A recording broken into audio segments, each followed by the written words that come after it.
Hey everyone, it's Xanagir here. This is a guide on how to get to Sunken City as well as Cosmic Ocean, which is two of the hardest challenges in the game that we know of. This guide will assume you know the basics of the normal route of Spelunky 2, so I will not be going over every little detail. So with that, let's get started. So the first and easiest step in this run will always start with finding the Udjet Eye in 1-2 or 1-3. The first thing you need to do is to find the key somewhere in the level and bring it to the chest. Next, you'll find the door, which will always have the same 7x4 block layout with a ladder underneath, as you can see here. Head inside, grab the Udjet Eye, and don't leave it on the ground like I do half the time.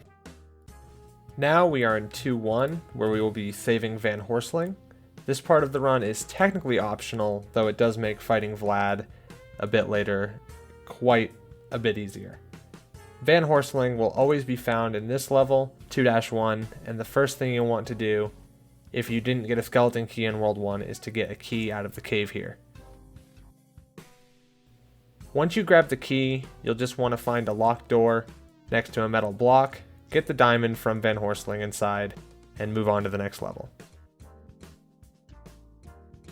This step only applies to Cosmic Ocean, so if you are just planning on getting your World 7 win and killing Hundun, then you can skip this part.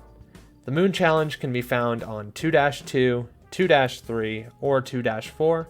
You've probably already done it 1,000 times, but the important item we are grabbing in here is the Bow of Hui, which you will be using to shoot Hundun once defeated in order to enter the Cosmic Ocean. It is always found in a 3x3 block of stone brick, so make sure not to break your mattock trying to get it. Dig straight to it and then use the remaining mattock hits to get some crates and treasure. Once you do that, grab the bow and head on to the next level. Next up is Vlad's Castle. On 2-2, 2-3, or 2-4, you will find a drill with a slot to place the Udjet Eye. Slap the eye in there and pray to Kali that there's no lava, altars, or shops below the drill. If there is lava below the drill, which there almost always is, just take your time climbing down and wait for the dripping to slow or stop entirely. There's a clover in the castle to slow the ghost to 5 minutes, so take your time and be safe. Leave your bow outside the castle, head up to the top watching for vamps along the way, let Van Horsling 360 no-scope Vlad before taking the crown and equipping the cape. Once all that is done, you are good to grab your bow back and head on to Olmec. Once inside Olmec's room, skip the cutscene immediately and run straight to the right until you reach the ladder. Bomb the corner twice to find Waddler, who will be taking our bow straight to the Sunken City for us. Drop the bow on his teleport pad things and head back to kill Olmec.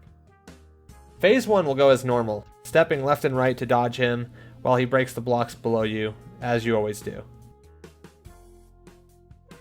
My Phase 2 strategy may honestly drive you crazy, and if you want to speed it up, by all means, go ahead. I prefer to wait until 2 to 3 minutes on the clock while he's sufficiently bombed out the lava, and then stand on the remaining blocks to double jump whip his levitators. Both levitators have 3 HP, so be very careful as to not stand underneath him when you hit the last levitator for the 3rd time. Don't worry about where he falls into the lava, as there will always be a door you can enter, unlike Spelunky 1. Even if you have to hang off the ledge.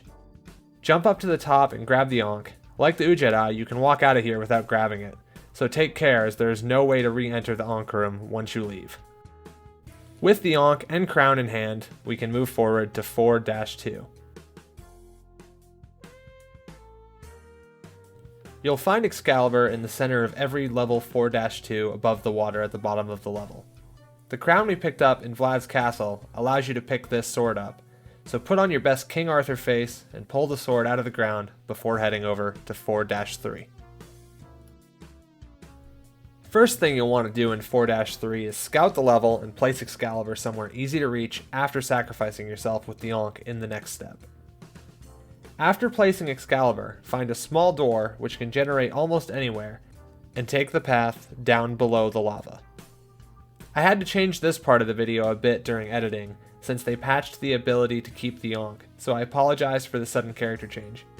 Grab the idol to drain the lava and sacrifice yourself before retrieving Excalibur and continuing through the hidden door that was revealed behind the lava.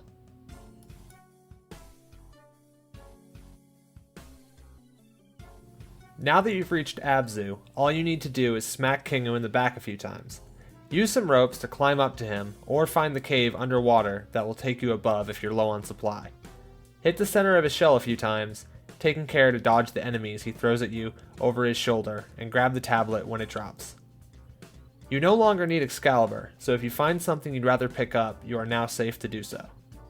Continue forward as normal until you reach 6-2. Once you are in 6-2, you are going to look for yet another small door to a room with a ton of statues and a clover. Once inside, open up your journal and find the tablet entry under items. There are 5 colors the statues can be: jade, gold, wood, clay, and onyx. 4 types the statues can be: tall, simple, cracked, and laughing. And they all have different symbols on them as well. You will want to match up the hint in your journal to find the correct statue and carry it out of the level with you. All of the descriptors are fairly self-explanatory, I think, except maybe the clay statues being white, which confused me the first time I was here. Once you bring the statue into 6-3, it will hatch into your very own Qilin mount.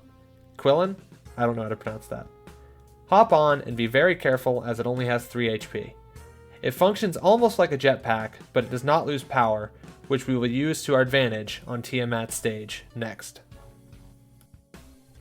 Once you're in Tiamat's stage, take off above the boss and use the amazing gamer reflexes you used to get here to evade the lasers and land safely in front of the door up top.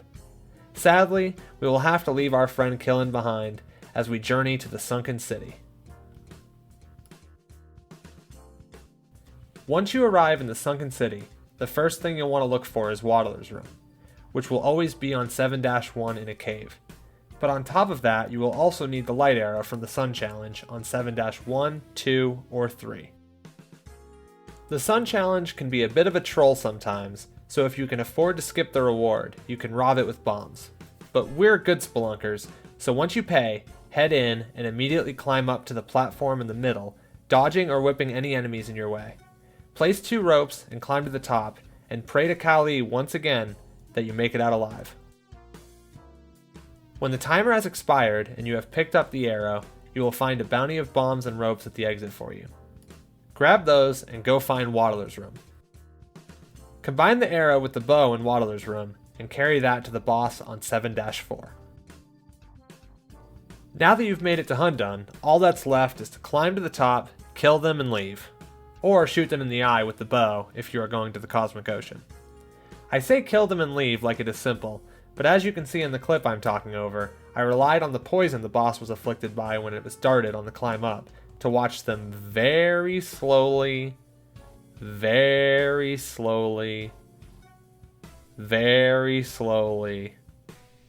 die. Once Hundun has died, you can jump down next to them and shoot the light arrow into their eye.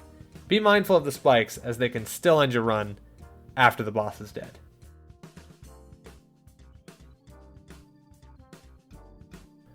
And with that, you now have all the knowledge needed to reach the Cosmic Ocean or get your first hard ending win. I want to sincerely thank you for watching this video. I put a lot of work into it, and it's the first video I've ever scripted. A subscription or like would be greatly appreciated, and if you want me to make any other videos like this, please let me know. I stream on Twitch every weeknight, Eastern Standard Time, at twitch.tv/Xanagear. And I hope to see you there. Good luck on your runs, and I'll see you next time.